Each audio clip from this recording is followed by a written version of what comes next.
that feeling, somebody told me yesterday, the feeling of landing a new trick on a wakeboard is so different to when you do it on a skateboard or a snowboard, because you're still riding. Like usually when you try a trick and you fall, you lose the rope and you sink down in the water, and then you have to start over like I told you. But when you land it and you're still going, and that feeling of like I'm still on my feet, I'm still riding, it's just like such a good feeling.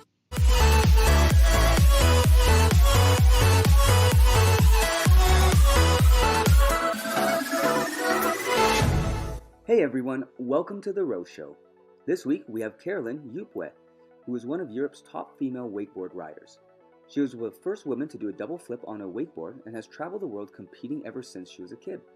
She gives us an insider perspective in the culture of wakeboarding, and being a former gymnast, Carolyn gives us her insight between the differences between traditional sport and freestyle sport culture. We also discuss the benefits of trampoline training for all wakeboarders and discuss the competitive scene of the sport. For you curious athletes looking to learn about wakeboarding as a culture, this episode's for you. Okay guys, let's go.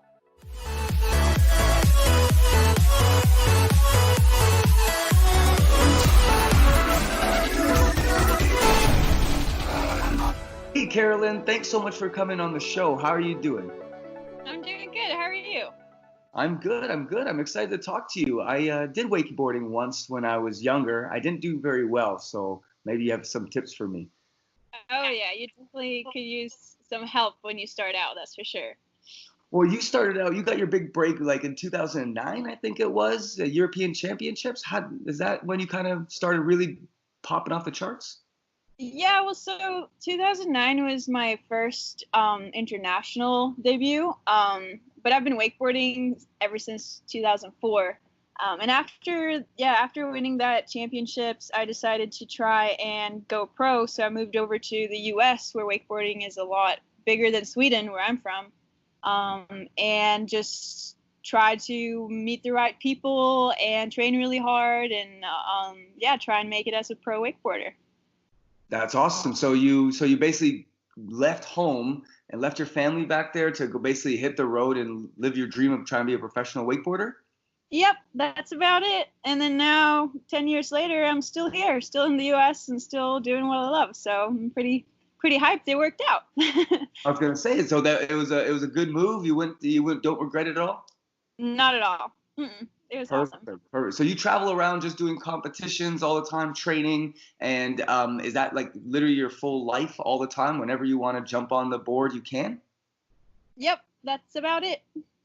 That's so cool. So when you're actually doing it, like I tried it back when I was a kid, and I tried to do a side flip because I do gymnastics and all that sort of stuff. So I was like, okay, I'll just jump on a wakeboard. How hard could it be?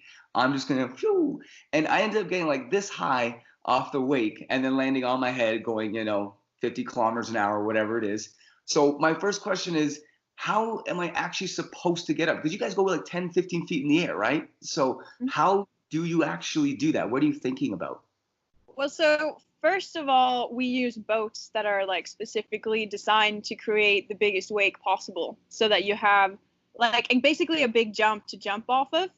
So that definitely helps us a lot. But also there's so much technique that it's kind of like, when you come in and have never done it, it's really hard to understand, and everything feels kind of impossible. But once you have that person that helps you understand how to use your momentum and how to use the rope and the wake, then it all makes sense, and you get that like aha moment where you're like, oh, okay, this is how I'm supposed to do it. So it's really hard to explain over the phone. It's way easier to just go out with somebody who knows and let them teach you. If you had to sum it up in, one quick little tidbit, what is the thought? Is it that you're letting the wave do it, or are you actually trying to jump? Like, what's doing the more of the work here, you or the wake? Well, so what most people don't realize is that the most important part is how you edge in towards the wake, like how you're turning on your board. So most of it happens right before you get up into the air, because it's about how you build your speed to get into the wake. And then, of course, it's about how you push off and take off as well, like acrobatically in the air. But it's a lot more with the takeoff than with what's going on in the air. So it's all that prep work. So you guys will go out around side. That gains more speed, right? So it almost slingshots you into the center. Is that why you guys do that? Yes, exactly. And then from there, you're basically trying to hit that wave. And when you're in the air, you do your flips and stuff. Are you trying to then land back on a wave, or are you just trying to land flat on the water? Does it matter if it's kind of like a ramp? Well, yeah, so it's kind of personal preference. I like using the wave as a landing because it's like a natural little down ramp. But it also, obviously, if you want to send it and go really big, you just land in the flats. Okay, and now, but you guys also do not just like tricks in the air. I see guys with like skis and they'll go off ramps. Is Hmm. that part of what you guys do? Are those different disciplines, or is that something else? Yeah, so there are two ways to compete in wakeboarding. One is behind the boat, which is what I just talked about, and then there's another discipline called cable, which is where you're going around, yeah, basically a cable around the lake, and then you have more of the um, like rails and jumps like in snowboarding built out of plastic in the water. So then you're, yeah, doing the same kind of tricks as you would do in a snowboard park. But these are two separate streams. Yes. But there's a lot of crossover. Like most people will go from both. There's about, I would say like 30% of the riders try and do both. And then because it's hard to keep up with it, because it's kind of like, again, in snowboarding, it's like if you want to focus on half pipe or if you want to focus on slope style, mostly people pick something that they're doing the best at and they stick to it. But I like to do both. So I'm one of the few that, or not few, there's quite a few that do both. But yeah. Okay, okay. And what's the difference really? Like, how does a cable park work? Like, we've seen the videos that you're just getting pulled through, like literally a park, like you said. Mhm. But how does it actually work? How do you get set up to go for a run? Is that what you call it?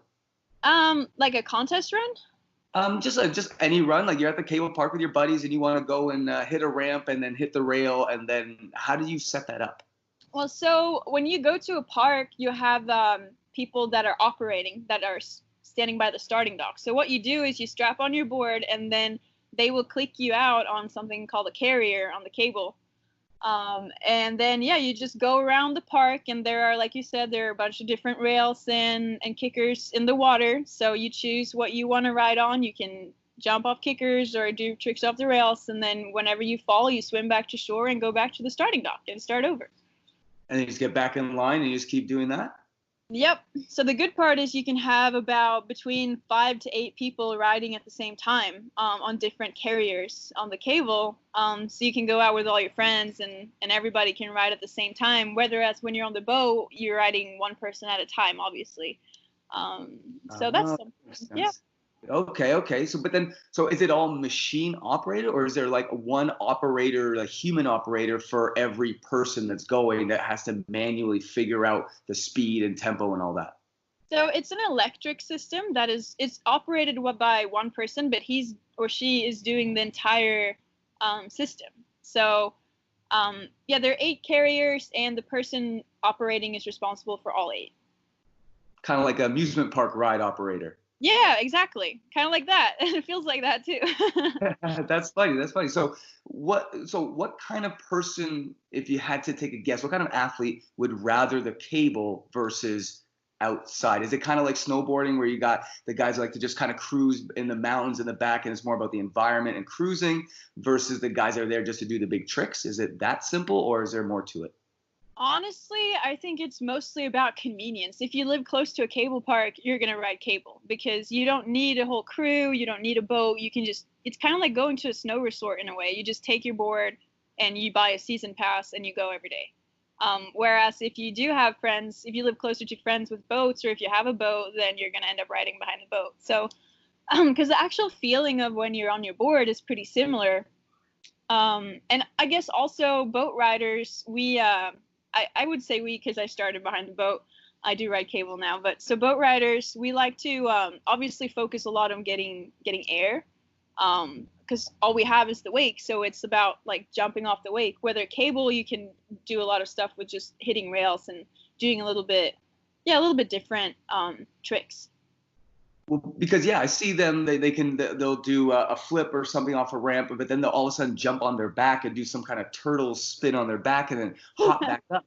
Right? Like, what is that? Is that new, or has that been done forever?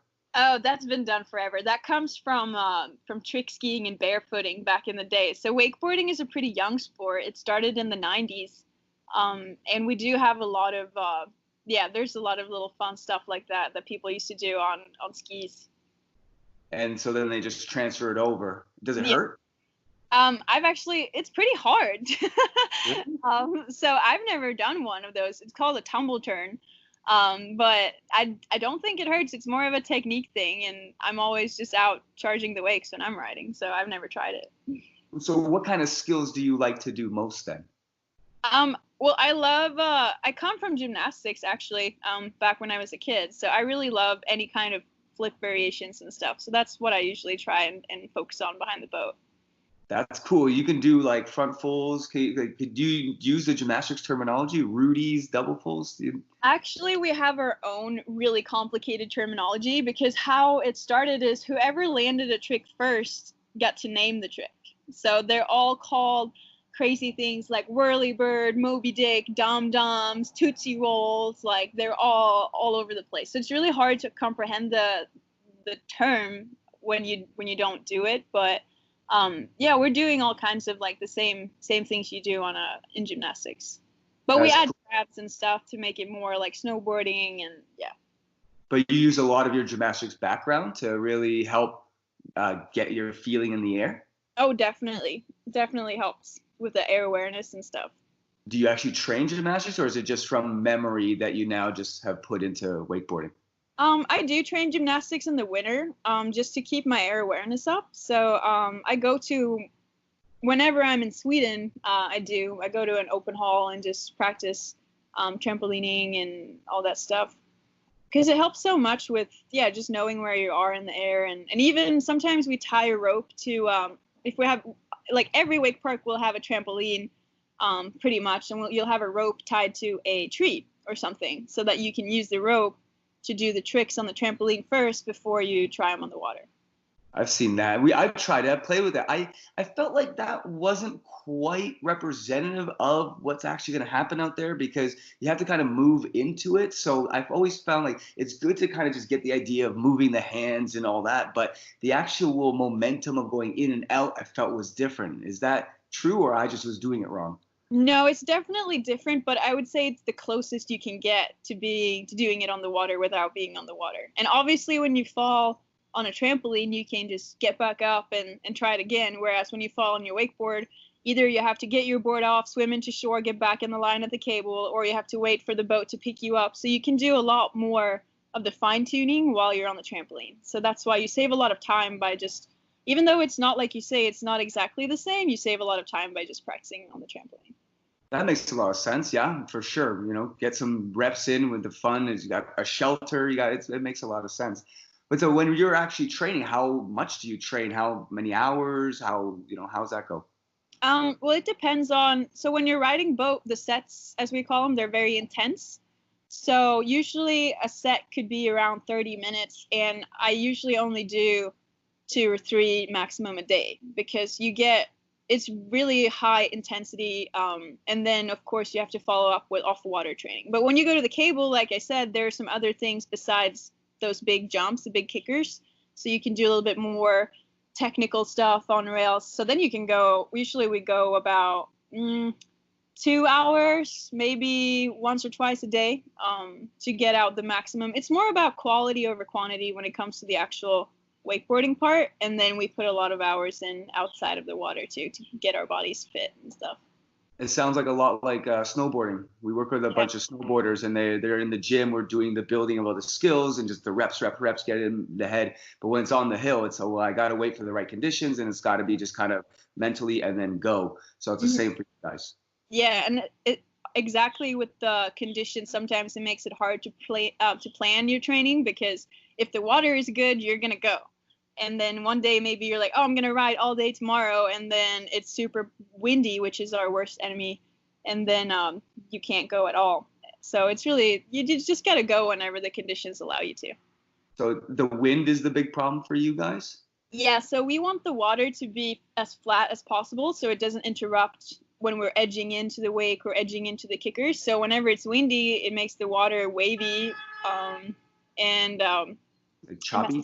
Yeah, exactly. White capping and stuff. So That's definitely the worst. We can go in rain, we can go in sunshine, but if it's windy, we can't go. Okay, that makes a lot of sense. Mhm. And when you're going to learn a new skill and you have it in your head, you're like, okay, this is what I want to do. How long would it take roughly to get it? If it's is it like a big process, or is it just kind of that mentality of today's a good day, I'm just going to chuck it and let's see what happens? Or is there a big long process? It can go either way.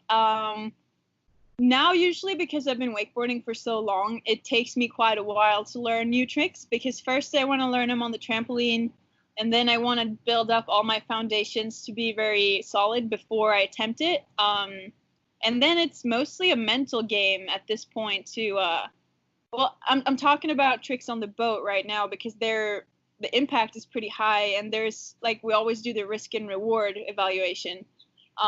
But yeah, sometimes, you build up to something and you try it one time and you land it on the first go, and then you're like, whoa. But sometimes it can take you a lot of tries. And on the cable, it's a little bit different because then you can do a little bit more of the technical things. So then you can learn like 10 new things on the cable in one day just because you see someone else doing it and you want to attempt whatever they're doing. Yeah. So it can be a bit more spontaneous on the cable, which is really fun.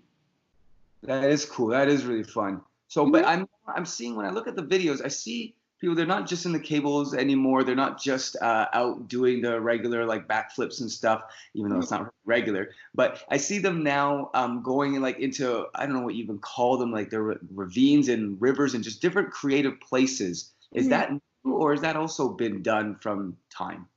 Well, so that is called winching, and it's basically, yeah, you have a winch, an electric or engine-driven winch that you bring with you, which is basically a handle that you pull out, yeah, on a rope that then spins. I don't know how to explain it. Probably videos are better, but yeah, that allows you to wakeboard wherever you want to. So even if there isn't a space for a boat or there's no cable, you can go on a winch. Like I've done it in fountains and cities, and you can, like you say, go wherever.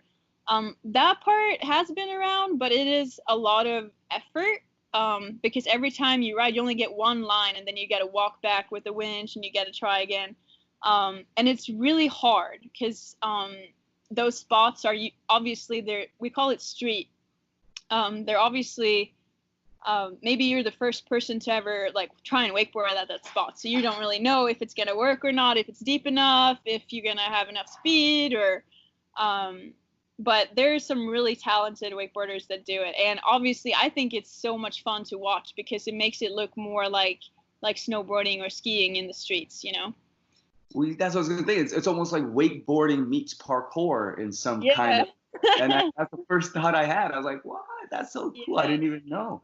Like, could you do that? Like, could you set it up where, there's like a river or a lake of some kind, but then there's, obstacles and rocks and stuff. Could you go over that without breaking your board if you knew how to do it? Yep.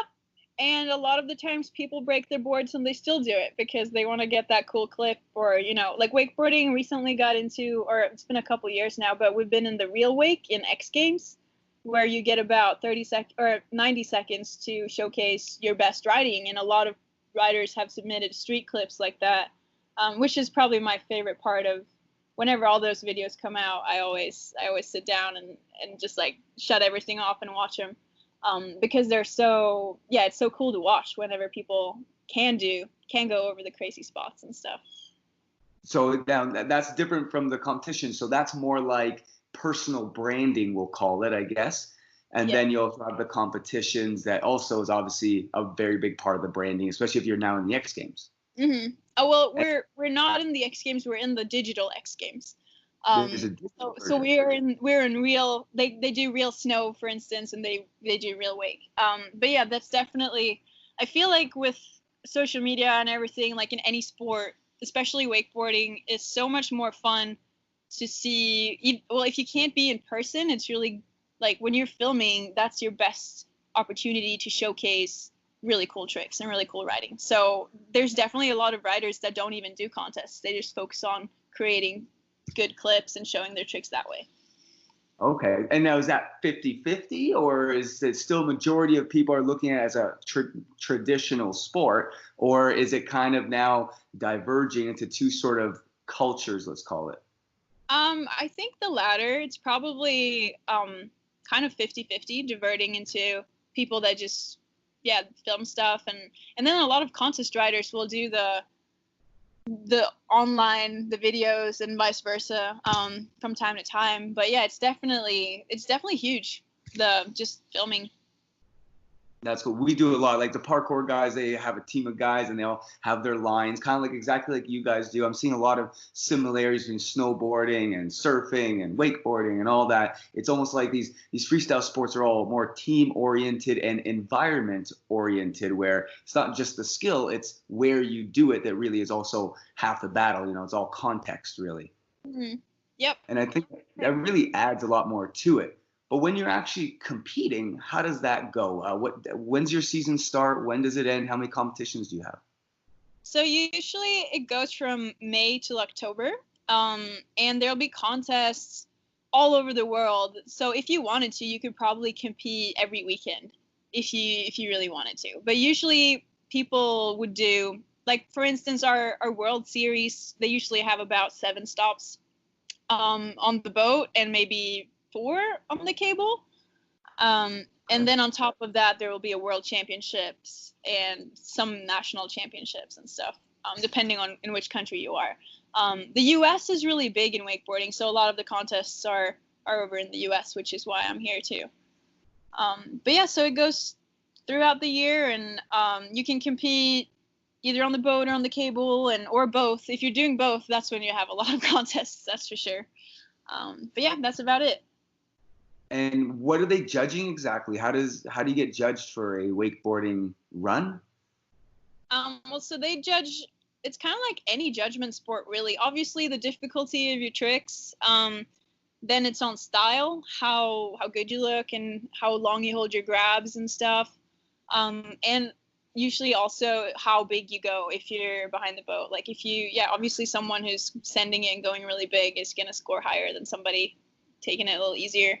But then it's also about technique. Like you have to show that you can spin both ways, for instance, and just show off a variation of tricks. Okay, so yeah, just like many other, it's all that subjective sort of, oh, that just looked, that wow factor more than, anything so technical. Yeah, we don't really have like a scoring system to where this trick is this many points. It's more of like you say, a subjective sport. And is it out of 10, or what's the max score? How do you? Max score is 100. 100. And how do you get 100? Everything's landed, maximum execution on style and all that sort of stuff. And are those all equal parts, or is one weighted more than the other? No, they're pretty much all equal. And yeah, so to get 100, you have to have a really difficult run where everything is perfect. Like every landing is clean, and you're grabbing all your tricks, and you're showing off a variety of tricks. That's how you do it. And how many skills will you do in one run? So behind the boat, one run is 8 tricks. So you have to make them count. And on the cable, there's a couple different. Either you have something called a jam session where there are 4 riders out on the cable at the same time, and you go for 15 minutes. And then you have one judge at each obstacle or each feature, judging whoever scores better on the feature. And then after 15 minutes, it's kind of like surfing. Then there's a horn, and then that's all. Or you can do it more of the traditional way, which is you do one lap around the cable, and you try and do everything in one lap. So there's a couple different ways, yeah. That's cool. And then how many obstacles are there in an average wake park, cable park? Sorry. It varies. Some parks maybe 8, and some parks probably almost 20. Like it depends so much on how big the park is and how close the features are.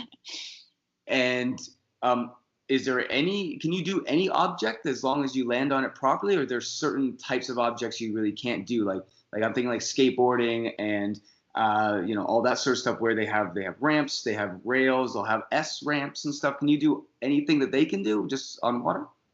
I mean, people are getting inspired a lot by skateboarding and snowboarding. So yeah, I would say a lot of wakeboarding features are like going in that direction. So I can't really think of something that you can't do. I mean, obviously you have the rope that pulls you, so that's your limit. Whereas in skateboarding and snowboarding, you can kind of go back and forth and do whatever, but we have to go in one direction because otherwise you sink. But yeah, Right. we have kinds of handrails and like quarter pipe landing in banks and stuff like that.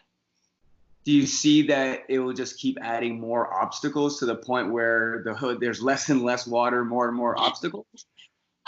Actually, probably. A lot of riders still have, since we are wakeboarders, we want to, of course, be on water. But yeah, the possibilities with building parks are just endless. So you can see how much it's progressing over the years, just people coming up with new ideas and being creative.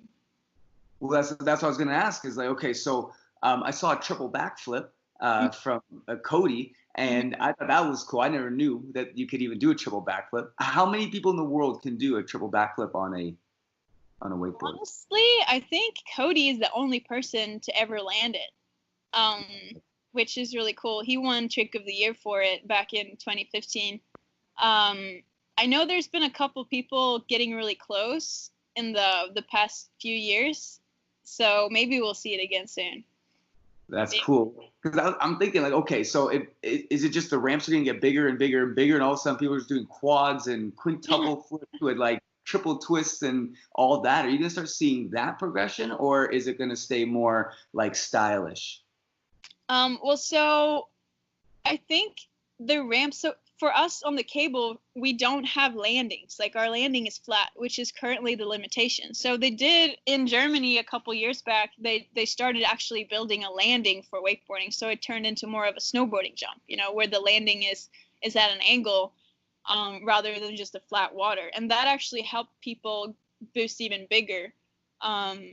So I do think that's a possibility, but also I think right now, what you said about the street riding is really taking off, and people are going into the streets and trying to make their own mark that way, as well as stylish, adding, like being creative and doing things maybe that aren't like, spinning more, but just like trying to do stuff that nobody has done that like sets their own style to it.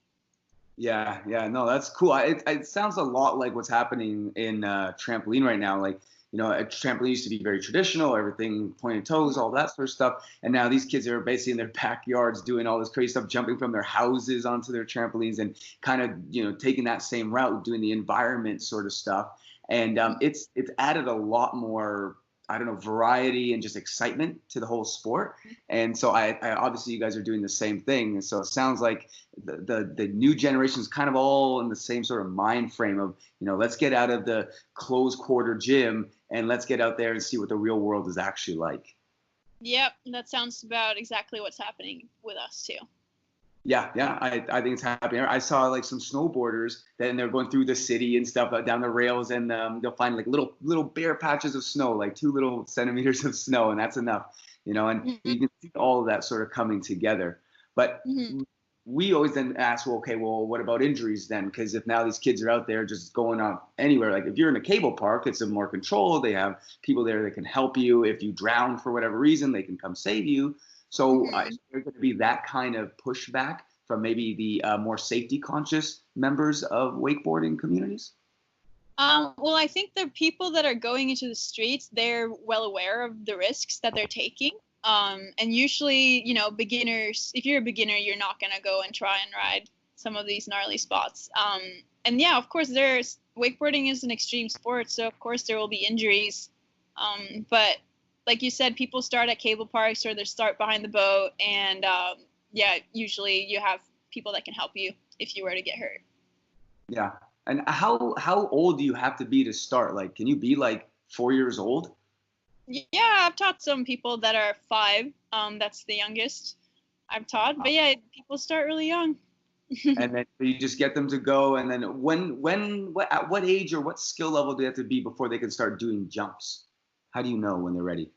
Oh, it's so individual. And really, it's like I mentioned in the beginning. If you start wakeboarding with somebody who is an experienced coach, they can safely get you doing jumps while you're 5 or 6 years old.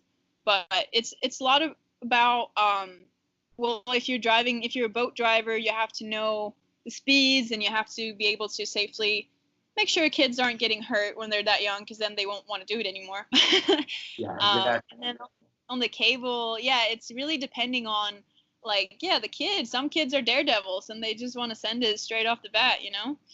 Yeah, we got a bunch of those kids in our community. See, that's the thing. Yeah. A lot of these kids, because garden trampolines and all that sort of stuff are available at a young age, so we don't get the chance to kind of force them to a cable park first before they start going. So that's where the discrepancies come in. It's like, okay, well, how do we help these kids? Because they're seeing it on YouTube, and all of a sudden there's no barrier there. So that's a kind of an issue for us.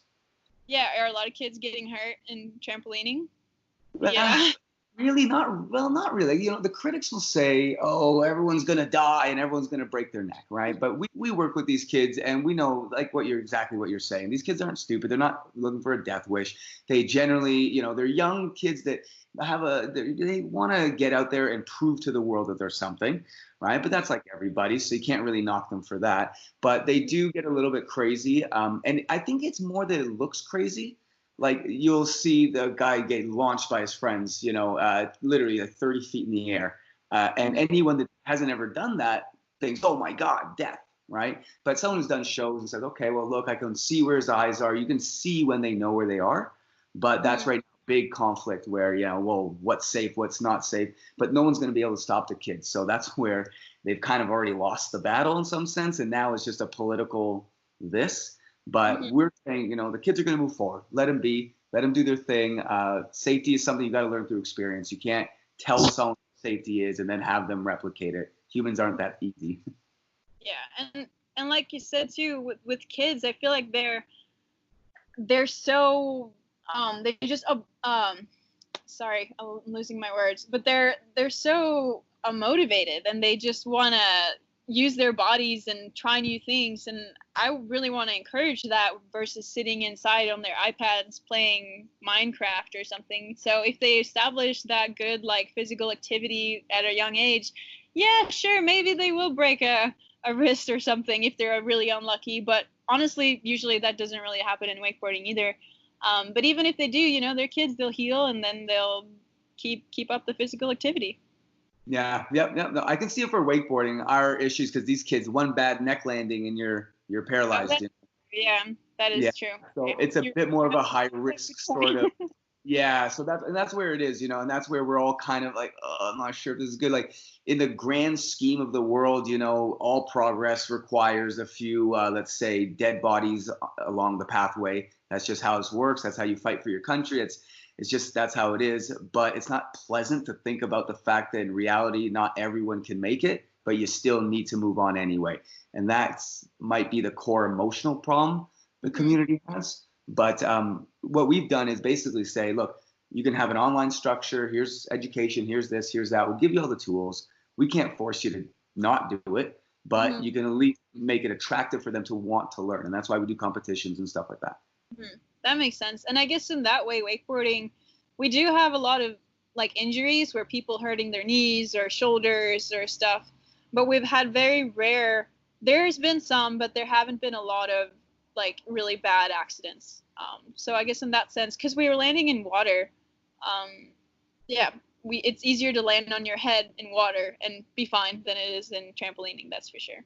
Yeah, it still hurts though. I know that water feels like concrete. Oh, yeah. It gets hard. Yeah, exactly. So what is, like, one of the worst injuries you've either seen or heard about or that's happened? Well, there has been a couple people that have gotten paralyzed. There's been two of my people that I know that has landed on their necks on top of features, and unfortunately lost the ability to move of their hands and feet. So those are some of the worst. And then of course there has been I don't know anybody, but I know there's been some people drowning that haven't been wearing life jackets when they're riding and stuff like that. So there are bad injuries that happen, but mostly, you know, a really common injury is people tear their ACLs. They hurt their knees or shoulders. Yeah. Is that what you did? Yes. So I've torn both my ACLs in both my knees. Not at the same time, hopefully. No, not at the same time. What did you do? Well, I went off really big off the kickers and came down and landed in a bad angle. And yeah, one was in 2016 and one was last year. Are you still recovering from the last year's? Yes, but I am riding again, which is really exciting. But yeah, I'm still recovering. I'm not at the level I was before. But yeah, it hasn't even been a year since I had my surgery, so I'm trying to stay patient, and I know I'll get back. I got back with my other knee, so I know I'll get there. That's good. That's good. Do you do a lot of strength and conditioning? Yes. A lot of rehab, a lot of training in the gym. But that's why it's so much fun now, because just being back wakeboarding is making me so sore as well, and helping with the conditioning. Do you do a lot of conditioning even outside of the injuries? Is it like very common? Like for us, we'll have like trampoline kids that are like skinny like a little twig and they're throwing quints. Do you guys have that kind of thing where the little kid's not going to do the push-ups and the sit-ups and all that, but they want to go for the backflip or whatever? Yep, that's how I was too. Before I got hurt, I didn't really do much stuff outside of the sport. And then I hurt my first knee, and then I was like, okay, I gotta put in the work too. But yeah, we have a lot of kids that don't do anything besides wakeboard, and I mean, it works when you're a kid, but then when you start like, hitting puberty or whatnot, and you get older, then you gotta put the work in. But yeah, a lot of people figure that out after they hurt themselves, like me. I think most people, I think most humans are kind of reactionary at the end of the day. Something happens and they go, oh, right, won't do that next time. So it's getting to it before. It seems very hard because you don't really know what to imagine. The world is full of craziness, so it's hard. Yep.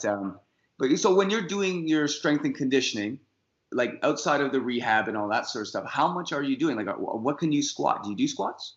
I do. Well, so right now I'm squatting barely nothing, because I just started again. But honestly, I don't really train with heavy weights that much. I do more of a functional training because, well, so my trainer, he explained it to me. He's like, it makes sense for you because you're not going to be in the perfect angles with, your knees over your toes and your hips. Like whenever you're landing, it's going to be weird, and it's going to be in those angles that your joints are not supposed to go traditionally. So we do a lot of like lighter weight training, but in those like uncomfortable angles to try and make your body comfortable being in those weird spots. That makes a lot of sense. Like artistic gymnastics, which is also my background, we kind of know the line, as you know, gymnastics, they kind of have it all planned out, and it's all about landing exactly the way you're supposed to and everything. Mm-hmm. So these freestyle guys, we're basically doing the same thing because they're landing every which way, and with round trampolines, there is no front and back anymore and all that sort of stuff. So when you're doing your conditioning, what specific exercises are you doing that are more functional? Well, I'm doing a lot of different lunges with, my feet in different angles and on unstable surfaces. So I'll put some weights on where I'll do jumps with a weight vest and just practice landings in every which way. I do a lot of traditional training too with, the right angles, but since we have the weather element as well. So if you come down and there's a wave, that you didn't expect that's under your feet, it's going to be unstable. So I train a lot like that. And then, yeah, obviously we have the rope element. So that's kind of like the rowing machine, I guess, or like, doing a lot of things that is like pulling and holding against the rope, core strength. Yeah, your entire body is activated when you're wakeboarding. So just every single thing. Everything. Oh, yeah, but it's all movement oriented, not heavy weights. I did squats and stuff because we had to jump, so I had to do a lot of like power lifts and things like that, all for that quick movement. But you guys are more focused, functionally focused, right? Because you don't want to be bulky in the air, right? No, exactly. So you want to try and stay acrobatic, but which you guys do too. But I mean, you still need that element of being able to take really heavy landings. So definitely, I think a combination of traditional weight training and the functional one is the right way to go. Yeah, probably. What about flexibility? Do you guys do much flexibility? I know most people don't really do anything besides wakeboarding, but yeah, I'd like to do, well, since I'm from gymnastics and stuff, I do a lot of I do yoga, for instance, but also the functional training kind of gives you that flexibility because it's about, with light weights, pushing your angles. And because you come from the gymnastics world, when you switched over to wakeboarding, did you notice a difference in the culture? Is it the same? Is it completely different? What's it like? Oh, it's so different, and that's why I loved wakeboarding, because in gymnastics, whenever I did it, you couldn't progress until the next step until you were flawless with whatever you were doing. You couldn't do any kind of twists until you could do a perfect, just straight flip, you know? And in wakeboarding, it's more encouraging. It doesn't have to be perfect, just like whatever. Obviously, you want to be safe when you progress, but you don't have to point your toes, you know? You can try things without being perfect, and then it's still, and even in contests, you'll still score on it, even if it's not perfect. So it's more encouraged to take risks and do harder things. So I really like that. I agree 100%. I've seen the same thing. I find gymnastics is a bit more stringent on just everything being that absolute perfection. And they say it's for safety purposes. I don't really think so, because like you said, you don't have to be absolutely perfect to be safe. That's just, I don't know who said that. You know, it's just got to be, and we will do lots of clinics, and oh my God, these guys will come up to me and I'll be like, hey, well, you know, I'm in England now, and all of a sudden we're doing a clinic about back handsprings or whatever the skill is. And they'll say, oh, well, it doesn't have to be perfect. Don't have to have my back handspring longer, the hands in and this and that. I'm like, no, man, just flop over the block, do it a bunch of times, get used to the rhythm, you'll be okay. And this person, and it happens all the time, they couldn't figure it out. They're just like, no, but what about my arms? They have to be here and this. I'm like, no, just flip, go. And I find that gymnastics is still there I don't know what that is. Like, do you know what that is? Like, what is that mentality? I have no idea, but you see it in like parkour. Like, it's more playing, it's more fun, you know? People are like, just putting more fun into it. I have no idea where it comes from in gymnastics, but I know whenever I was doing it when I was a kid, and I was always so frustrated that I couldn't progress. I was doing the same thing every training over and over and over, and I was like, I just want to try something. I just want to do this, you know? And then I got to wakeboarding, and they were like, yeah, just send it. Like, whatever you want to do, just do it. And then, especially behind the boat when you're a kid, it's water again. So, like, if you want to try, like, I've seen kids throw, like, double flips and land on their backs, and it's just water, and they're kids, and they're fine, you know? It's like, so that still hurt. Not if you're a kid. I remember I would never get hurt when I was a kid. I'd crash in all kinds of ways and just, okay, next. Kids are resilient. That's crazy. But when you do crash, like, you have obviously a life jacket on. Do you have like an extra special life jacket that's like a big sort of like Michelin Man one, so that you can like fall and not get hurt?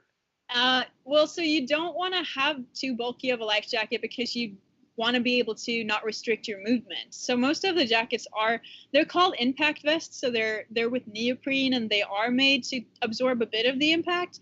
But the smaller your vest, the more mobility you have. So it's a little bit of, you want to have it to just enough where you can float, but where it's not restricting. That makes a lot of sense. I never actually thought about all that technology that goes into it. But then going back a little bit, you said that the boat is a little bit different. How is it different? Just more power, or is it a different type of propeller, or what's going on? Well, so our boats are made with a different hole to push the water down so that it creates a big wake, you know? So the heavier the boat is, the more water it's going to throw up behind it, like in the wake, and then you're going to get a bigger wake. So our boats actually even have ballast systems where we pump water into the boat, into tanks, to make it heavier. And then you also, with the rope, if you have, we have something called a tower. So we put the rope up in the air instead of just down on the stern of the boat, to make sure that you get pulled upwards, which gives you more air. So those things are probably the two biggest things. And just for fun, because I always like asking these kind of questions, hypothetically, you know, you got the big surf waves, the big ones in Hawaii or wherever. Could you theoretically take a wakeboarder such as yourself and go behind a boat and then swing into the wave, but like a big one, and launch off that thing 100 feet in the air if you wanted to? Could it be done? Probably. I know I have seen people get whipped with wakeboards into surf waves, and then they've actually surfed the waves with their wakeboards. So that's been done before. And some people have tried to launch off the surf. So yeah, I think the sky's the limit. Oh, that is so cool. I'm just thinking how high you could go if you hit the big enough wave. But I'm also thinking like, well, if it's too big, then it's just going to crush on you anyway. And you could do like a loop to loop because you would swing it around, right? So you'd actually be going up the surf rather than like down like the surfers do. So could you then go maybe do a loop to loop? You know, when it crashes? Yes, we'll have to see. Hey, that's your challenge. You gotta go try to do that. All right, sounds good. Send me a video. Okay.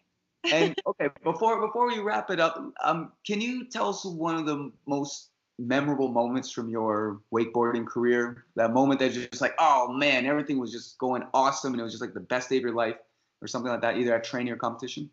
Yeah. So my proudest achievement was the same year that Cody won Trick of the Year for his triple flip.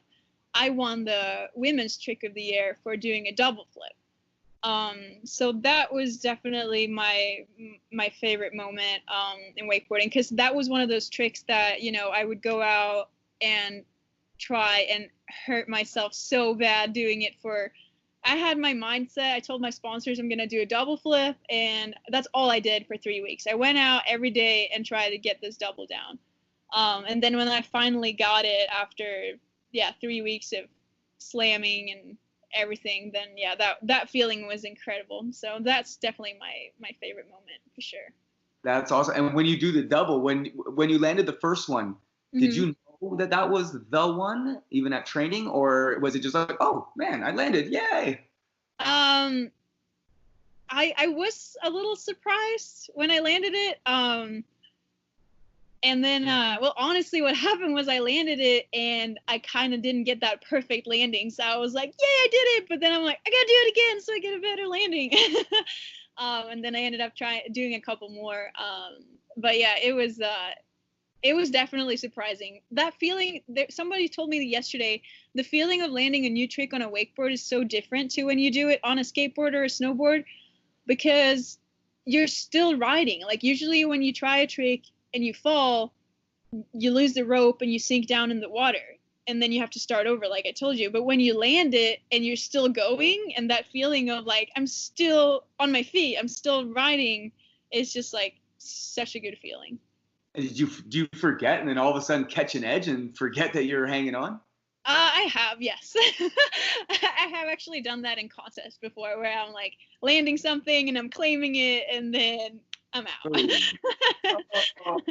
And there was that one girl, she was a snowboarder I saw in the Olympics. I don't remember what she was doing, but they were racing down a hill, and she thought she was cool, so she does like a melon grab or something at the last one because she was so far ahead, and then fell. And everyone went by her, and she was crying, and the cameras are all on her, and she was just weeping. I felt so bad for the girl, like, oh my God. Yeah, it goes to show you can't showboat until the boat is done, you know. Yep, you gotta wait until you're right in the goal.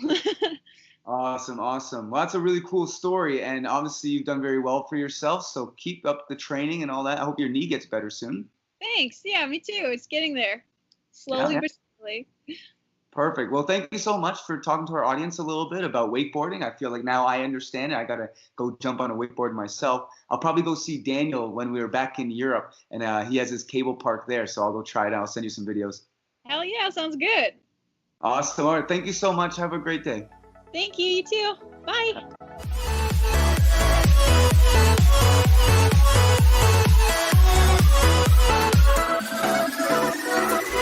Well, I hope you guys enjoyed and learned a few things. There's a big world out there worth exploring, and I'm happy to be able to bring these great experiences right to you through this podcast. If you enjoyed this podcast and learned something, please share and take a screen grab of our funky cartoons and hashtag GRT certified for a chance to win a shout out to our community. Also, please leave us a review to be part of helping this information get out into the industry. It's much appreciated. Along with these podcasts, we have a large online content hub that we call the GRT Network, with many other interviews and full tutorials and written content discussing everything about acrobatics. We will be constantly growing this archive of videos like a cross between Netflix and Wikipedia for anyone in the acrobatic industry. We also have a complete online educational program for athletes of all levels that provides a do-it-yourself pathway to success for any acrobat. Check out our constantly growing library of playlists that will teach you anything from tightening up your social media, to how to get around fear, to even learning all the biology that underlies all your acrobatic skills. We work very hard with our team around the world to provide this exclusive content for you and appreciate any donations made to the FTA to help keep these episodes coming at you. And if you want all the content, become a GRT Network full member to get exclusive content before everyone else and access to special discounts and giveaways through our amazing global partners. Thanks guys, see you next episode.